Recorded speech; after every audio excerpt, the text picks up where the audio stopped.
Le Vietnam accélère le processus pour ratifier l'adhésion du Royaume-Uni au CPTPP afin de profiter des avantages d'accès au marché britannique. À Phú Yên, des dizaines d'initiatives contribuent à sensibiliser la population à la pratique zéro déchet et à la réduction du plastique. Rencontre avec Tommy Pham, le chef australien d'origine vietnamienne qui s'efforce de faire connaître l'art culinaire vietnamien au monde entier.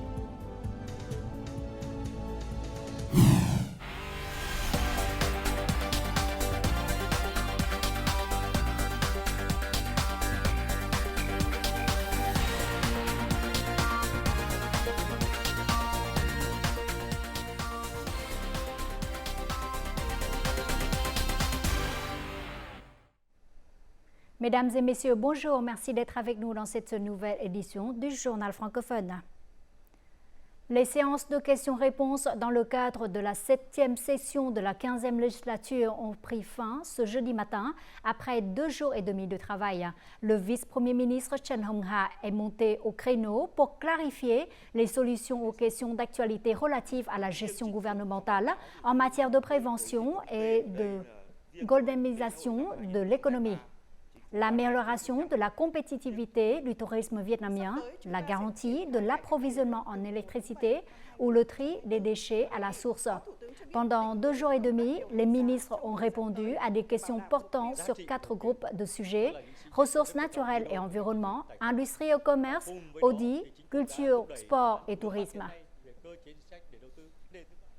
À l'occasion de la journée traditionnelle des personnes âgées du Vietnam le 6 juin, le président To Lâm a rencontré à Hanoï une délégation de personnes âgées exceptionnelles. To Lâm a plaidé en faveur d'une meilleure prise en charge des personnes âgées, soulignant que les personnes âgées vietnamiennes dans toutes les périodes historiques ont toujours été les piliers de la nation. Le président a également invité l'Association des personnes âgées du Vietnam à contribuer à la rédaction des documents du 14e Congrès national du Parti communiste vietnamien et du rapport sur les 40 ans du renouveau. À l'heure actuelle, le Vietnam compte près de 17 millions de personnes âgées. L'Association des personnes âgées du Vietnam a créé 7000 clubs intergénérationnels. Ce modèle a été honoré par le prix vers une Asie vieillissante en bonne santé.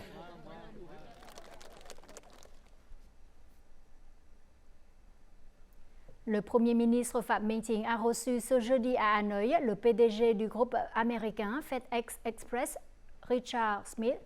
Le chef du gouvernement a salué les succès de ce groupe américain au Vietnam et à l'échelle mondiale, appelant FedEx Express à étendre ses activités au Vietnam et à envisager des investissements dans l'aéroport international de Long Thanh, situé dans la province de Dong Nai. De son côté, Richard Smith s'est déclaré satisfait quant au climat des affaires au Vietnam, affirmant que FedEx Express était désireux d'étendre ses activités au Vietnam. L'un des contenus qui seront discutés lors de la 7e session en cours de la 15e Assemblée nationale est la ratification du protocole d'adhésion du Royaume-Uni et de l'Irlande du Nord à l'accord de partenariat transpacifique global et progressiste CPTPP.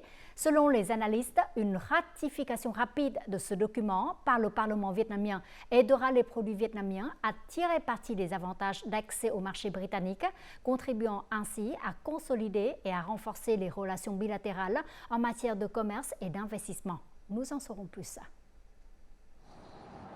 Le protocole d'adhésion du Royaume-Uni au CPTPP entrera en vigueur à la fin de cette année, à condition qu'il soit ratifié par le Royaume-Uni et par au moins 6 des 11 économies membres du CPTPP.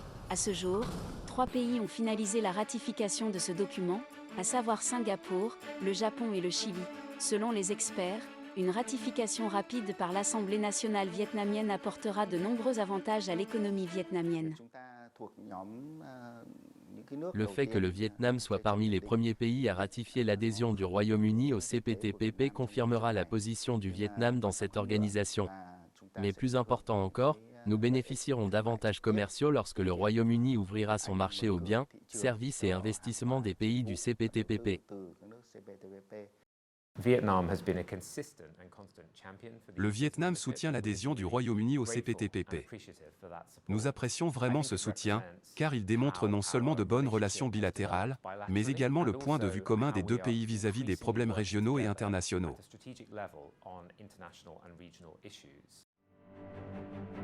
Le Royaume-Uni est l'une des grandes puissances à avoir reconnu l'économie de marché du Vietnam. L'adhésion du Royaume-Uni au CPTPP complétera l'accord de libre-échange UKVFTA, déjà en vigueur.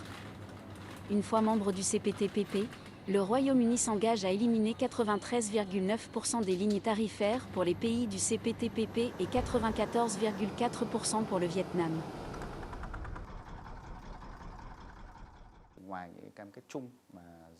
Outre les engagements généraux du Royaume-Uni envers le CPTPP, il existe un certain nombre d'engagements spécifiques pour le Vietnam.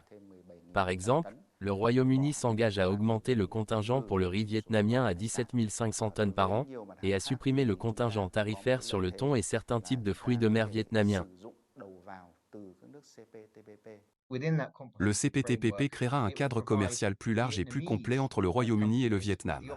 Les entreprises vietnamiennes pourront choisir les incitations les plus avantageuses dans le cadre de l'UKVFTA ou du CPTPP.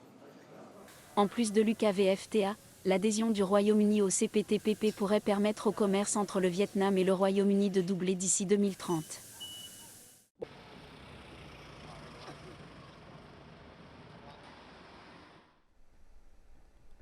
Le Vietnam, Singapour et les États-Unis viennent de créer un groupe de travail pour promouvoir le réseau électrique de l'ASEAN.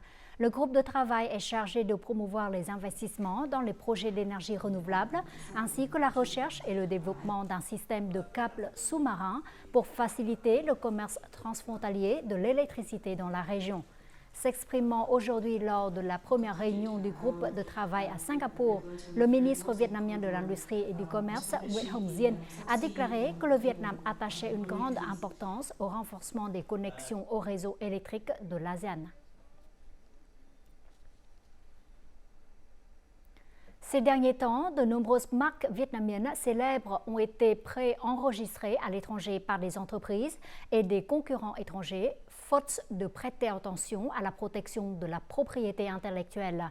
Des marques vietnamiennes telles que le café Trung Nguyên, la sauce de poisson Phú Quốc et le riz Nang Hương ont perdu des centaines de milliers de dollars pour retrouver leur marque. Selon les dernières données d'Amazon, au cours des 5 dernières années, le nombre d'entreprises vietnamiennes déposant des marques a été multiplié par 35. Cela montre que les entreprises vietnamiennes sont de plus en plus soucieuses de protéger et d'enregistrer leurs marques, augmentant ainsi la valeur de leurs ventes. Ce tir en peluche au crochet est le premier produit que cette unité a conçu et organisé pour vendre sur le marché américain via la plateforme de commerce électronique Amazon il y a 4 ans. Lorsque le produit a atteint des ventes élevées et a pu être copié, les fondateurs ont rapidement enregistré les droits de propriété intellectuelle sur la marque d'exportation. Cela nous coûte environ 4 à 5 000 dollars américains pour déposer une marque. Mais si nous ne le faisons pas, la perte sera énorme. Sur le marché américain, de nombreux concurrents souhaitent profiter de notre marque pour vendre des produits. Quant à cette entreprise, elle exporte sous une marque étrangère commandée par son partenaire. Elle reçoit des conseils spécifiques du ministère de l'Industrie et du Commerce sur les études de marché, les méthodes de vente directe à l'exportation et les options d'enregistrement de la protection de la propriété intellectuelle des marques. Une fois que nos produits sont enregistrés et certifiés aux États-Unis, leur valeur augmente d'environ 40%. La protection des droits de propriété intellectuelle lors de l'exportation comprend les marques, les dessins industriels, les brevets et les droits d'auteur. Les marques sont la chose la plus fondamentale que les entreprises doivent protéger lorsqu'elles exportent. Les marques constituent un mécanisme de protection très accessible. Si on les compare au coût de la protection des dessins industriels ou des brevets, les marques sont un dixième moins chères. Les marques aideront les clients à obtenir davantage d'incitations. L'enregistrement d'une marque lors de l'exportation en ligne ou en personne est le même. Les marques sont généralement protégées sur tout le territoire du pays où la protection a été enregistrée ou sur toute plateforme de commerce électronique. Le Vietnam est le deuxième plus grand exportateur de durian vers la Chine, juste derrière la Thaïlande. Le durian vietnamien représente près de 40% des importations chinoises de ce fruit.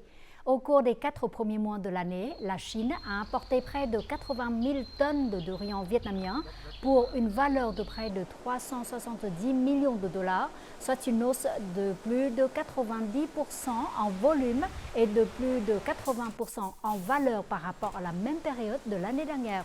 Une production abondante, une expédition rapide et des prix compétitifs sont les avantages du durian vietnamien exporté vers la Chine. Notre journal continue avec les taux de change et l'indice de la bourse du Vietnam.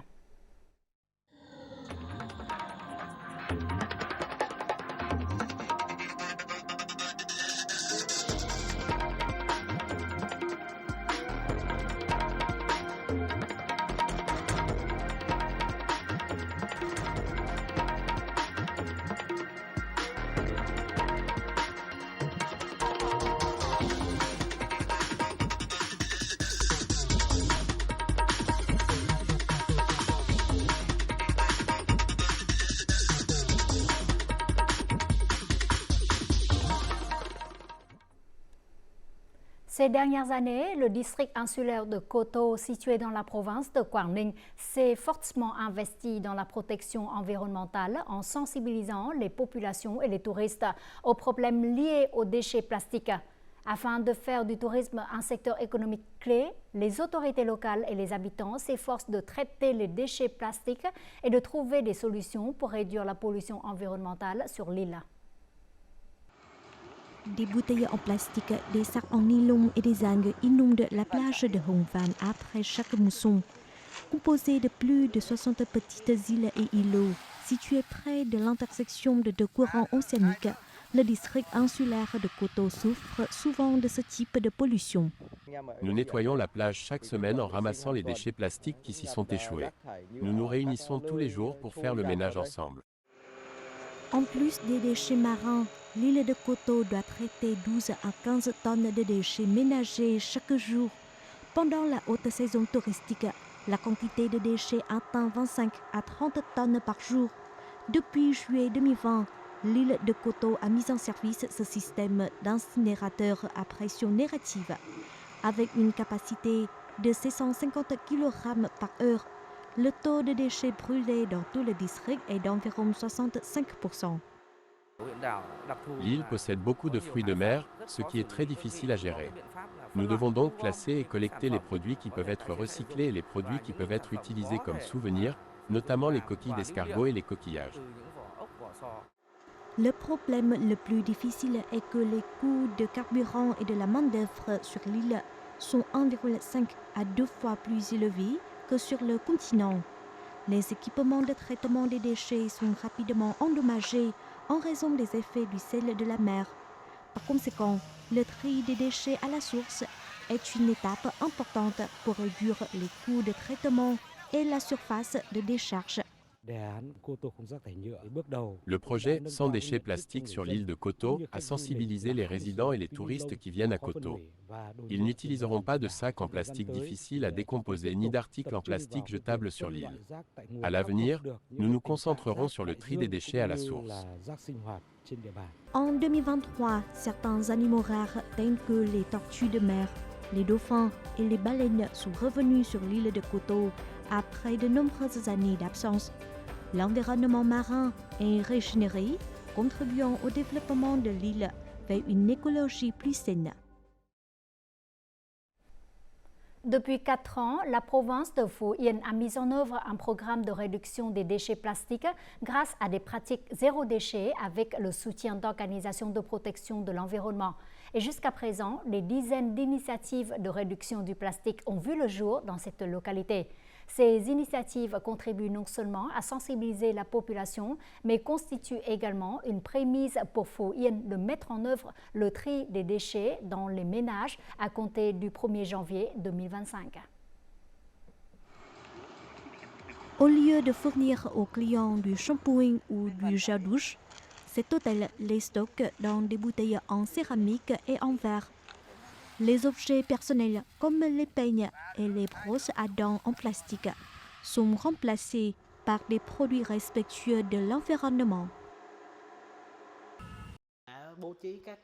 J'utilise du compost issu de déchets organiques pour fertiliser les cultures maraîchères de ma famille. Le potager nous fournit suffisamment de nourriture. Ce n'est qu'une des dizaines d'initiatives mises en œuvre par Phu Yen pour réduire les déchets plastiques avec la participation d'associations et de syndicats. Cette province s'est coordonnée avec les organisations de protection de l'environnement pour déployer un modèle de pratique sans déchets afin de créer un mode de vie durable. Les ménages, les marchés et les écoles de Tuy Hoa ont pratiqué le tri des déchets. Actuellement, les pêcheurs favorisent également la collecte des déchets plastiques en mer. Ce projet a reçu le soutien de la population et des autorités locales. Dans les zones où il y a beaucoup de déchets, nous promouvons également le travail de communication. Nous mettrons en place un plan de tri des déchets à la source dans toute la ville. Nous encourageons les pêcheurs et les aquaculteurs à se concentrer sur le transport des déchets jusqu'au rivage pour nettoyer la côte. Les initiatives zéro déchet à Phu Yen ont porté leurs fruits. Les réglementations sur la classification des déchets ménagers sont entrées en vigueur à partir de janvier 2024. Actuellement, la ville de Tuy Hoa a consulté des experts en environnement pour améliorer les infrastructures de collecte et de traitement des déchets après classification. Faire connaître la culture et les arts vietnamiens à l'étranger est toujours un enjeu important. La collaboration publique-privée contribue à rendre ces activités plus diversifiées et plus efficaces. En Europe, parallèlement aux activités organisées par le Centre culturel vietnamien, de nombreuses organisations vietnamiennes s'unissent pour promouvoir l'image du Vietnam. Nous en saurons plus à travers une série d'événements visant à faire découvrir la musique vietnamienne au jeune public parisien.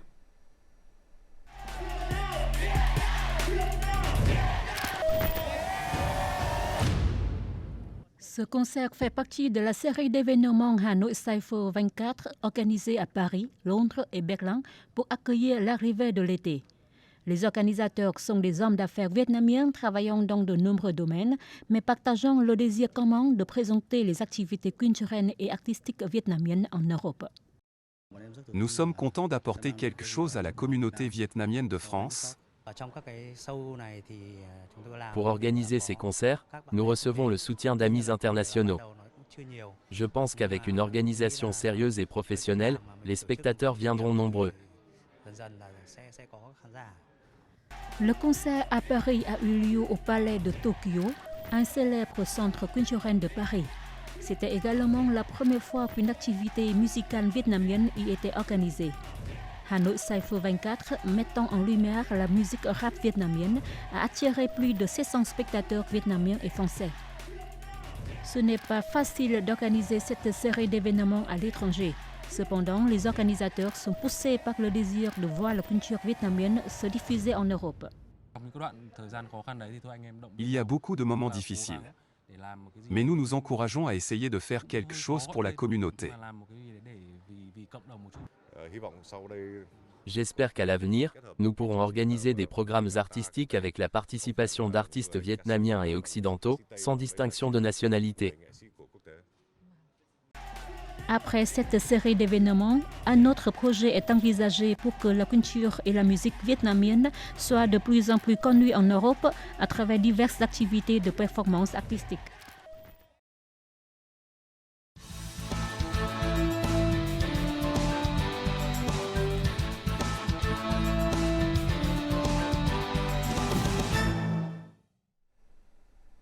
Tommy Pham est célèbre chef australien d'origine vietnamienne.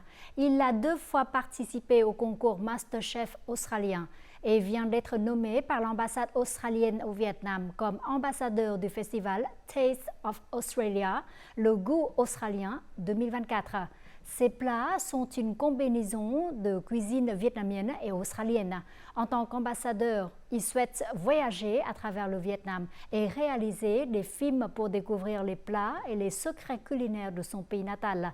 Nous le rencontrons sans plus tarder.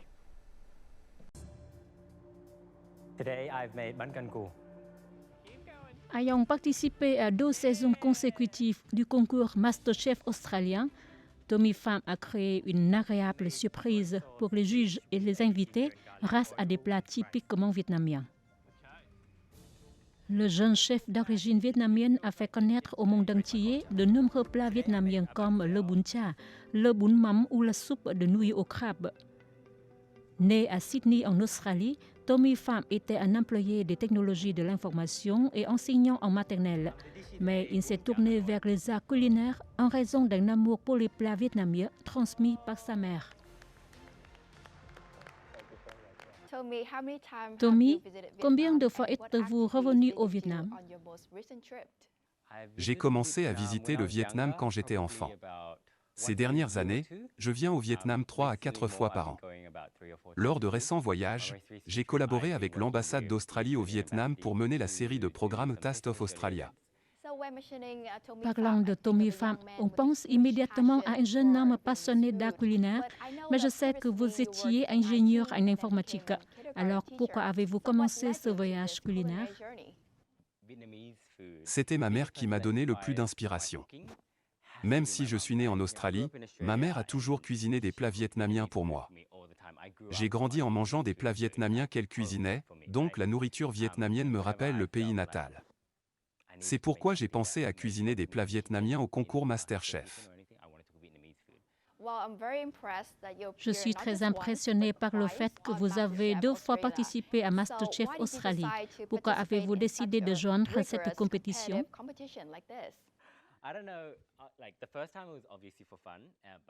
Je ne sais pas. La première fois, c'était pour le plaisir. C'est juste que je suis allé plus loin que prévu, et je devais être de plus en plus sérieux. Et la deuxième fois, je savais ce que je voulais continuer, car il y avait de nombreux plats vietnamiens que je souhaitais faire découvrir au monde. Il y a 2 souvenirs que je trouve les plus mémorables. Le premier concerne le plat que j'ai cuisiné lors de la 2e saison du concours. C'était le bún mắm. Même ma mère m'a dit de ne pas cuisiner ce plat, car la sauce de poisson sent très fort. Les Vietnamiens aiment peut-être ce plat, mais pas les étrangers. Mais ça ne m'a pas trop gêné. J'adore la cuisine vietnamienne et je pense que tout le monde devrait l'essayer.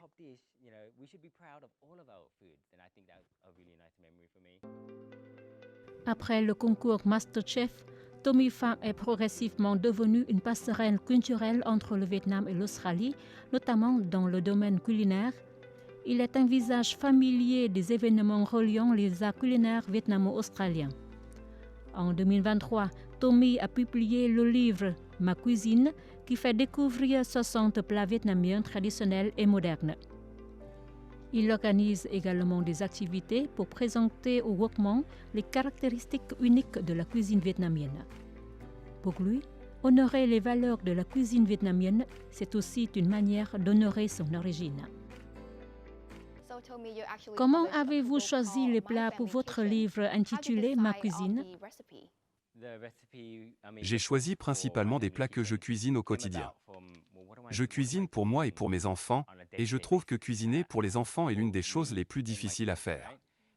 Pour moi, cuisiner pour mes enfants est même plus difficile que cuisiner pour MasterChef. Beaucoup de parents ont les mêmes difficultés. J'ai donc voulu créer un livre de recettes pour aider les parents à cuisiner pour leurs enfants. Ce que je fais, c'est cuisiner un plat frugal, moins salé, moins sucré, puis j'ajoute quelques assaisonnements tels que du chili et de la sauce de poisson pour le goût des adultes. Ainsi, toute la famille peut déguster le même plat. Alors, quel est votre projet pour les temps à venir? Bien sûr.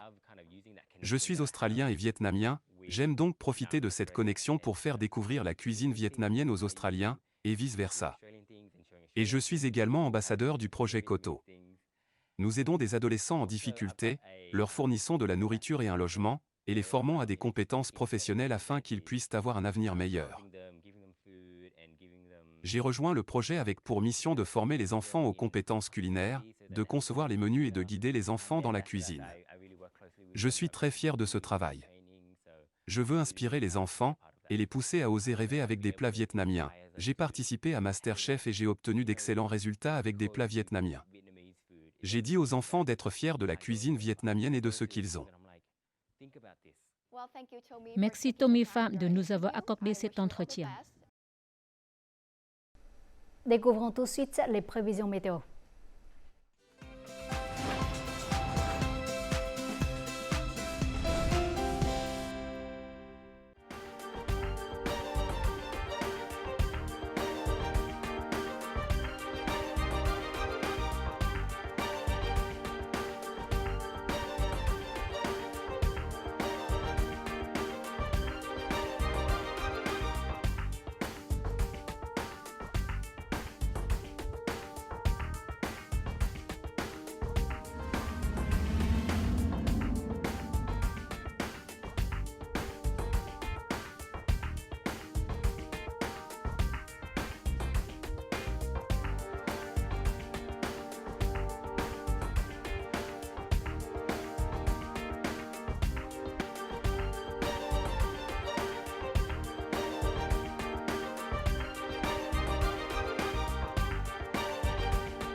Fin du journal francophone. Merci pour votre fidélité. Au revoir et à très bientôt.